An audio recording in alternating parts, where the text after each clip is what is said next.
Chínhនេះគឺធ្វើអំពីត្បូងពេជ្រម៉ោយស្នាយ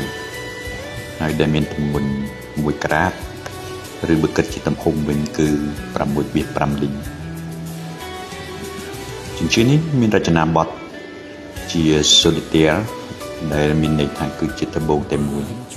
ហើយគេប្រើប្រាស់វាជាចិញ្ចៀនភ្ជាប់ពាក្យ engagement សម្រាប់នារីក៏ដោយឬបុរសក៏ដោយគឺគេអាចប្រើប្រាស់វាបានឬក្រៅពីហ្នឹងគឺគេអាចពាក់វាជាប្រចាំក៏បានដែរចិញ្ចៀននេះបើសិនណាជានៅក្នុងទីផ្សារ Walmart របស់អាមេរិកវិញគឺវាមានតម្លៃហើយខ្ទង់$200ជាងហើយនៅ Walmart ពេជ្រម៉ោយស្នាយគឺគេចាត់ទុកដូចជាពេជ្រដែរនេះបើសិននៅក្នុងទីផ្សារ Walmart របស់សហរដ្ឋអាមេរិកគឺពេជ្រម៉ោយស្នាយគឺស្មើទៅនឹង lab grow diamond ដែរគឺតម្លៃរបស់វាដោយសារតែពេជ្រម៉ោយស្នាយគឺវាមានលក្ខណៈរឹងហើយទីផ្សារ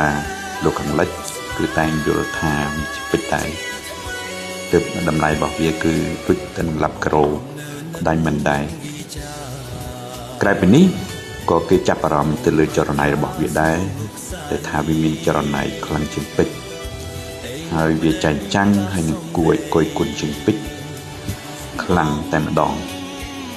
អ្វីត្បិតតែចរណៃរបស់វាមិនដូចជាពេជ្រដែលមានលក្ខណៈជាធម្មជាតិយោងតាមគូល័ររបស់ពេជ្រ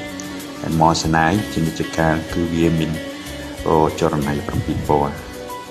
ក្រៅពីនេះគឺវា pass diamond test ដូចទៅនឹង diamond ដែរមានន័យថាគឺកម្រិតពេជ្រដូចគ្នាគឺកម្រិតរឹងដែលមិនងាយ